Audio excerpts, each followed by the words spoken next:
बाज और सांप। समुद्र के किनारे ऊंचे पर्वत की अंधेरी गुफा में एक सांप रहता था। समुद्र की तूफानी लहरें धूप में चमकती झिलमिलाती और दिन भर पर्वत की चट्टानों से टकराती रहती थी। पर्वत की अंधेरी घाटियों में एक नदी भी बहती थी, अपने रास्ते पर बिखरे पत्थरों को तोड़ती, शोर मचाते हुए। एक नदी बड़े जोर से समुद्र की ओर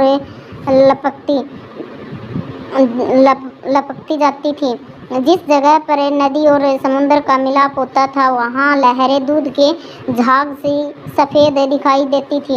अपनी गुफा में बैठा हुआ सांप सब कुछ देखा करता था। लहरों का गरजना, आकाश में छिपती हुई पहाड़ियाँ, डेढ़ खाती हुई नदी की गुस्से से भरी हुई आवाज़ें। वह मन ही मन खुश होता था कि इस गर्जन तर्जन के होते हुए भी वह सुखी और सुरक्षित है। कोई उसे दुख नहीं दे सकता। सबसे अलग है, सबसे दूर वह अपनी गुफा का स्वामी है। न किसी से लेना, न किसी से देना। दुनिया की भाग दौड़, छीना झपटी से वह दूर है। सांप के लिए यही सबसे बड़ा सुख था। एक दिन एकाएक आकाश में उड़ता हुआ, खून से लथपथ एक बाज सांप की उस गुफा में आ गिरी। उसकी छाती पर कितने ही जख्मों के निशान थे, पंख खून से सनी थी और वह अधमरा सा जोर शोर से हाँफ रहा था। जमीन पर गिरते ही उसने एक दर्द भरी चीख मारी और पंखों को फड़फड़ाता हुआ धरती पर लौटने लगा। डर से सांप अपने कोने में सिकुड़ गया, किंतु दूसरे ही क्षण उसने सांप लिया कि बाज जीवन की अंतिम सांसें गिन रहा है और उससे डरना बेकार है। यह सोचकर उसकी हिम्मत बढ़ी और वह रेंगता हुआ उस घायल पक्षी के पास जा पहुंचा। उसकी तरफ कुछ देर तक देखता रहा, फिर मन ही मन खुश होता हुआ बोला, क्यों भाई, इतनी जल्दी मरने की तैयारी कर ली? बाज ने एक लंबी आह भरी। ऐसा ही दिखता है कि आखिरी घड़ी का पहुँचे, और लेकिन मुझे कोई शिकायत नहीं है। मेरी जिंदगी भी खूब रही भाई, भी भरकर उसे भोगा है। जब तक शरीर में ताकत रही, कोई सुख ऐसा नहीं बचा जिसे न भोगा हो। दूर दूर तक उड़ाने भरी आकाश की असीम ऊंचाइयों को अपनी पंखों से नाप आया हूँ। तुम्हारा बड़ा दुर्भाग्य है कि तुम जिंदगी भर आकाश में उड़ने को आनंद कभी नहीं उठा पाओगे। सांप बोला, आकाश को लेकर क्या मैं चाटूंगा? आकाश में आखिर रखा क्या है?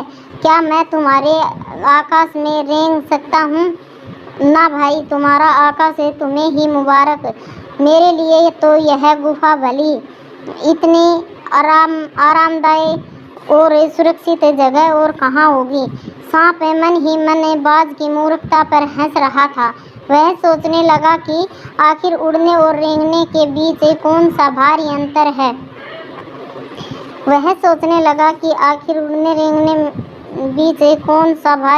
है। अंत में तो सबके भाग्य में मरना ही लिखा है। शरीर मिट्टी का है, मिट्टी में ही मिल जाएगा। अचानक बाज ने अपना झुका हुआ सिर ऊपर उठाया और उसकी दृष्टि सांप की गुफा के चारों ओर घूमने लगी।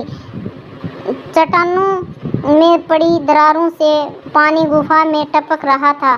सलीम और अंधेरे में डूबी गुफा में एक भयानक दुर्गंध फैली हुई थी, मानो कोई चीज़ वर्षों से पड़ी सड़ गई है। बाज के मुंह से एक बड़ी जोर की करुण चीख फूटी पड़ी। आहा, काश मैं सिर्फ एक बार आकाश में उड़ पाता। बाज की ऐसी करुण चीख सुनकर सांप कुछ छिटपिटा सा गया। एक क्षण के लिए उसके मन में उस आकाश के प्रति इच्छा पैदा हो गई, जिसके योग में बाज इतना व्याकुल होकर छटपटा रहा था। उसने बाज से कहा, यदि तुम्हें स्वतंत्रता इतनी प्यारी है तो इस चट्टान के किनारे से ऊपर क्यों नहीं उड़ जाने की कोशिश करते? हो सकता है कि तुम्हारे पैरों में अभी इतनी ताकत बाकी हो कि तुम आकाश में उड़ सको। कोशिश करने में क्या हर्ज है? बाज में एक नई आशा जग उठी। वह दूने उत्साह से अपने घायल शरीर को घसीटता हुआ चट्टान के किनारे तक खींच लाया। खुले आकाश को देखकर उसकी आंखें चमक उठी। उसने एक गहरी लंबी सांस ली और अपने पंख फैलाकर हवा में कूद पड़ा, किंतु उसकी टूटी पंखों में इतनी शक्ति नहीं थी कि उसके शरीर का बोझ संभाल सके। पत्थर सा उसका शरीर लुढ़कता हुआ नदी में जा गिरा। एक लहर ने उठकर उसके पंखों पर जमे खून को धो दिया, उसके थके मादे शरीर को सफ़ेद फेन से ढक दिया। फिर अपनी गोद में समेटकर उसे अपने साथ सागर की ओर ले चली। लहरें चट्टानों पर सिर धुनने लगी, मानो बाज की मृत्यु पर आंसू बहा रही हो। धीरे धीरे समुद्र के असीम विस्तार में बाज आंखों से ओझल हो गया। चट्टान की खोखल में बैठा हुआ सांप बड़ी देर तक बाज की मृत्यु और आकाश के लिए उसके प्रेम के विषय में सोचता रहा। आकाश की असीम शून्यता में क्या ऐसा आकर्षण छिपा है जिसके लिए बाज ने अपने प्राण गंवा दिए। वह खुद तो मर गया, लेकिन मेरे दिल का चैन अपने साथ ले गया। न जाने आकाश में क्या खजाना रखा है। एक बार तो मैं भी वहां जाकर उसके रहस्य का पता लगाऊंगा, चाहे कुछ देर के लिए ही हो। कम से कम मैं उस आकाश का स्वाद तो चख लूं। यह कहकर सांप ने अपने शरीर को सिकोड़ा और आगे रेंगकर अपने को आकाश की शून्यता में छोड़ दिया। धूप में अक्षण भर के लिए सांप का शरीर बिजली की लकीर सा चमक गया, किंतु जिसने जीवन भर रेंगना सीखा था वह भला क्या उड़ पाता। नीचे छोटी छोटी चट्टानों पर धप से सांप का जा गिरा। ईश्वर की कृपा से बेचारा बच गया, नहीं तो मरने में क्या कसर बाकी रही थी। सांप हंसते हुए कहने लगा, सो उड़ने का यही आनंद है। भर पाया मैं तो। पक्षी भी कितने मूर्ख हैं, धरती के सुख से अनजान रहकर आकाश की ऊंचाइयों को नापना चाहते थे, किंतु अब मैंने जान लिया कि आकाश में कुछ नहीं रखा, केवल ढेर सी रोशनी के सिवा वहाँ कुछ भी नहीं। शरीर को संभालने के लिए कोई स्थान नहीं, कोई सहारा नहीं। फिर वे पक्षी किस बूते पर इतने डींगे ही आते हैं, किस लिए धरती के प्राणियों को इतना छोटा समझते हैं। अब मैं कभी धोखा नहीं खाऊंगा। मैंने आकाश देख लिया और खूब देख लिया। बाज तो बड़े बड़े बातें बनाता था, आकाश के गुण गाते थकता नहीं था। उसी की बातों में आकर मैं आकाश में कूदा था।